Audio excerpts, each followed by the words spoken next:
The 89 overall NHL team building items have been released in Hockey Ultimate Team, and in this video, we are going to break down the 5 options that you've got to choose from and rank them all based on in-game performance. Again, like I mentioned in all of my content recommendation videos, if you have a player that is either one of your favorite players or from your favorite team, disregard everything and just go for that player. I can promise you, actually scoring goals and having big hits and things like that with the favorite cards that you've got in your lineup is far more satisfying than picking whatever is deemed the best in terms of online play. That being said, let's get into it. Now, the general consensus for all of these team builder items is that this release is kind of underwhelming. Over the last few years, team builders have widely been the best cards at the time of their release, and the 89 overall team builder items just simply don't seem to live up to those prior releases. So I thought about it, and I wanted to go and do a little bit more of a deep dive into, is this actually a much weaker release than we've gotten years past?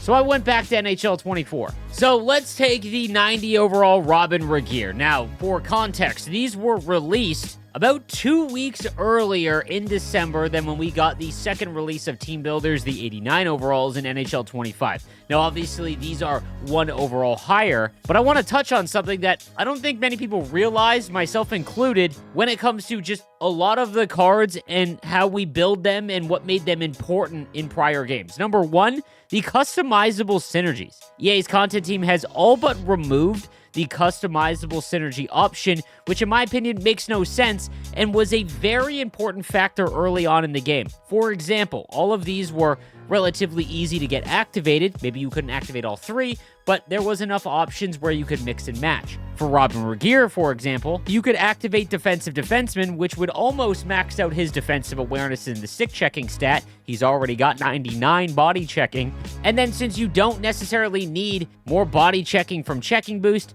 you could go to shooting boost, which would then help improve his shot. On top of that, these had 3 synergy options, and you could throw speed boost on him to make him even faster. And he's got 91 speed, 92 acceleration. When these team builders were released, they were among the best in the game, and it really wasn't close. On top of that, look at all of the superstar ability options to go with the gold zone ability. When we take a look at the 89 Niklas Hjalmarsson, who is the left-handed defenseman option in this case, he does get really good body checking, defensive awareness, and stick checking from defensive defensemen, but activating agility boost is very difficult because they don't get second synergies until cards hit 87 overall, meaning that if you've got an 86 and below, they just won't have a second synergy option. Now, once we get to 99 overall or to the high 90s, synergies become almost pointless because everyone's got very good attributes. But in the first few months of the game, synergies were very important.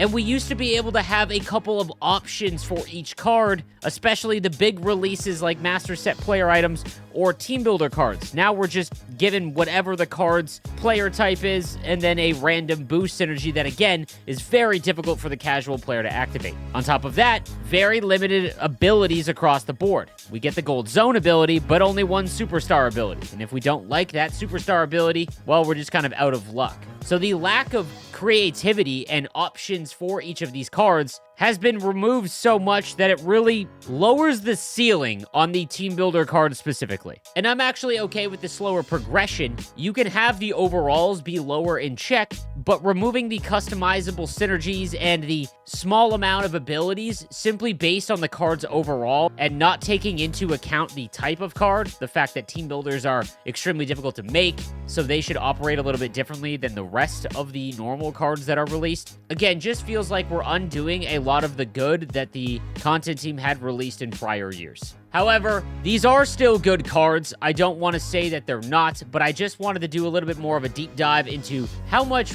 better were they in prior games. And the second release specifically, I mean, it's not even close. And I mean, for anyone that didn't play NHL 24, could you imagine this thing being released in NHL 25? Long live the king of the team builder, Mike Modano. That being said, you've got some team builders, you want to cash in to make 1 or 2, and you want to know the best one. I don't think it is a blanket statement. I think that it is all dependent on team context and the cards that you also have, so I'm going to try and touch on all of that. Let's start at the bottom. The clear last choice for me is Shane Doan. And again, this isn't a bad card, but I want to give some context. He's got great size, but his synergy that he has available to him, power forward, in my opinion, is one of the worst in the game, because all it does is impact modifier attributes. So these are attributes that go in play with other attributes, but they are not the main focus. For example, speed is your top-end speed. Acceleration is how fast you get up to speed, but strength combines with balance, as well as the player's size, and a whole bunch of other factors, so it's very hard to quantify. His boost synergy and playmaking boost helps out with agility, which is nice a little bit, and offensive awareness and passing. Those are all fine attributes, but again, it's very difficult to activate playmaking boost, and if you are only going to be able to activate one boost, it's probably not going to be this one.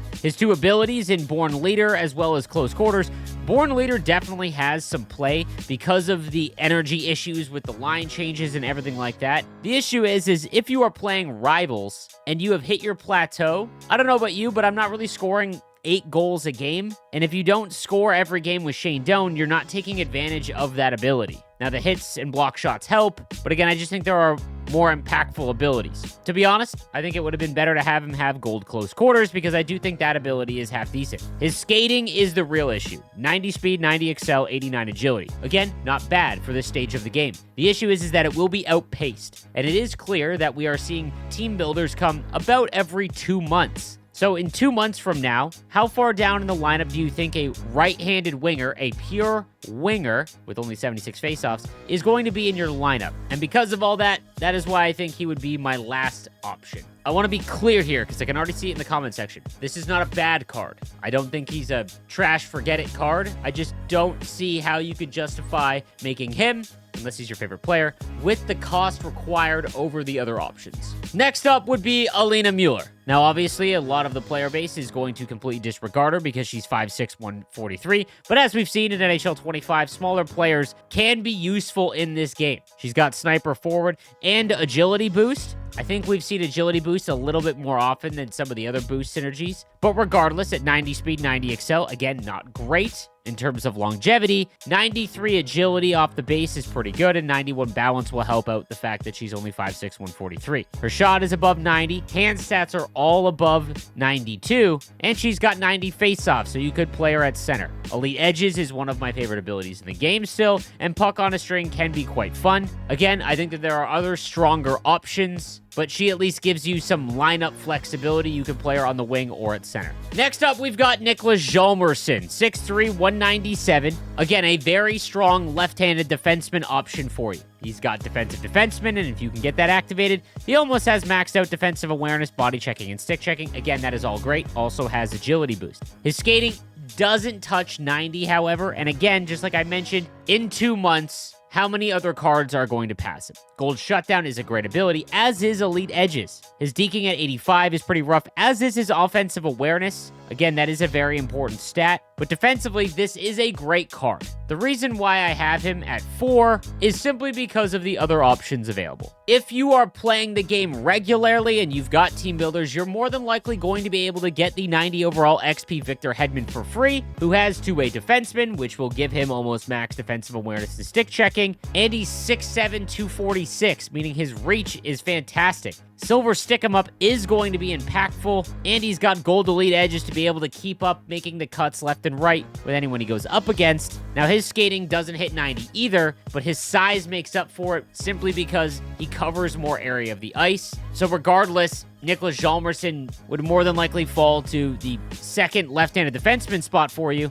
and I think that just impacts his value, especially when a lot of the player base can only make one of these team builders, maybe two. And let's be honest, if you have the off-the-charts Jay Bouwmeester, there's an argument to be made that he's just as impactful as the 89 Niklas Hjalmarsson, which again is why I had this card as an S-tier card and hope you guys made him if you were looking to make a competitive team. Down to the final three, and this is where it gets extremely team-dependent. Now, the 89 Mari&aacute Hossa, in a vacuum, looks to be the best card of this release. He's got 92 speed and excel, 87 endurance. His wrist shot is at 92 accuracy, 95 power, and he can get pinpoint shooting boost, and if you're able to get that activated down the road, 95 wrist shot accuracy. Gold Unstoppable Force hasn't proven to be as necessary as it was in years past, but nonetheless, this is a fantastic card. The reason why I hesitate to make him the best selection of the bunch is because he is a pure winger, and left-handed wing is the most plentiful spot in the game,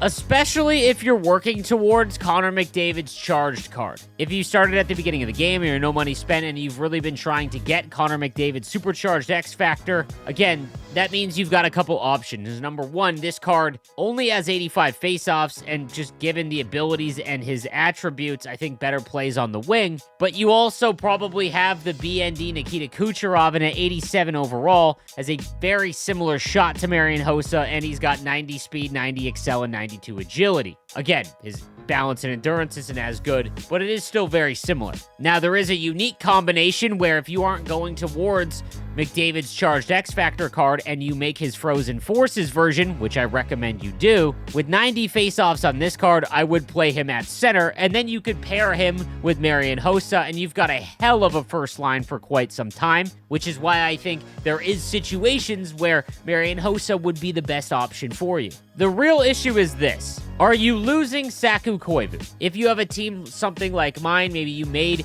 Alexander Barkov or Sebastian Aho from the Protect the Net event, you've got some decent center options, but maybe you don't have a ton of great ones. So you have to realize that losing Saku Koivu means that you're losing a good, impactful center, all to get someone on the wing. And again, I think that there are a lot of good left-handed winger options for you, especially as we get further into the game. Over the next few events, I suspect we are going to get some fantastic ones. So again, if you aren't going for McDavid's supercharged X Factor, and you're avoiding X Factors in general, and you're okay with losing a center, and you've made the Frozen Forces McDavid, and you can only make one of these 89 team builders, Mari and Hossa is a strong option for you. Down to the last two, in Kris Letang and Nicklas Backstrom, in my opinion, is the hardest decision that you've got, and it is going to be totally team dependent. Now, why I like Nicklas Backstrom the most is he's big at 6'1", 202. He's got playmaking forward, which is a great ability. Agility boost again. I don't think we really need to worry about that just yet, but if you are able to get it, he's got almost maxed out balance and agility. On top of that, he's got 92 speed and 92 acceleration, making him one of the faster cards in the game, and he's got gold elite edges, which is a fantastic combo. His hand stats are almost all maxed out, essentially, and he's got 90 face-offs. The reason why I think Nicklas Backstrom should be among one of the two, or even just the one that you're able to make right now, is because he can play center, and if you have better center options or more come out that you want to try out, you can move him over to the wing with elite edges and 92 speed, excel, and agility. You've got a great winger card. It gives you lineup flexibility, and because it costs so much to make these team builders, you don't want to be getting into a spot where you're hamstrung and you can't make decisions because you have to keep these team builders in your lineup. Again, they're all going to be among the best of their position, but you can see that Nicklas Backstrom obviously adds the most lineup flexibility of the bunch. However, there is a section of the player base where I would recommend Kris Letang being your number one option. Now, it's 6'2", with two-way defenseman. He's got good speed, 91 speed, acceleration, and agility with 90 balance and 89 endurance, which is extremely high for the rest of the player base. He's got a good shot. His hand stats are all above 90. Body checking is 90, and his defensive awareness and stick checking can get up to 92. Pinpoint shooting boost will help out a little bit, but it's not necessary. He's got silver shutdown, which is one of the best abilities in the game, and if you are a Colton Parayko owner, you know how fun Heat Seeker can be. However, just like I mentioned with the charged McDavid impacting your decision, if you've got the Colton Parayko fantasy item, Kris Letang is obviously going to be your number 2 defenseman, which really hammers the value in my opinion. So as you can see, I'm in a pretty common situation with a lot of players that have been playing since the beginning of the game that have Colton Parayko. He is not going to play above Colton Parayko in your lineup, but there are not a ton of other great right-handed defenseman options. However, like I said, if you are going to invest heavily and you can only make one team builder currently, you want to make sure that they're on the ice as much as possible simply because of the value that it costs to make them. And at the time of this recording, if you are someone who plays Hut Champs, you can go and get this Brent Seabrook for 10 wins, and he's arguably just as effective, which would be a perfect replacement for anyone that's using Dan Boyle. If you were looking for Dan Boyle, you're cashing it in, you can only make one, you'll lose Dan Boyle, you can slot Brent Seabrook right in there. But again, that's a small portion of the player base, but I wanted to highlight that. So I want to talk through my own personal decisions with my team. Again, when you take a look at my squad, adding in another great centerman option because I am losing Saku Koivu, and the fact I have Colton Parayko, and I will get the 87 Brent Seabrook, I'm okay with losing Dan Boyle, So I'm going to go Nicklas Backstrom here in this situation, but there are many different team context dependent choices, and I hope I covered most of the popular ones. Again, it is clear that team builders are not as impactful as they were in years past. When we take a look back at last year, they were fantastic. And in NHL 25, again, a common theme is them just trying to simplify the game and kind of take away a lot of the in-depth features we had in prior years, whether it be the way that events are made or how we upgrade cards, or the fact that we can't upgrade cards like power-up icons and the base X factors. But that's for a different video. Let me know what you think in the comments section down below. I hope this helps make some of your decisions a little bit easier, and I'll see you next time. Have a good one.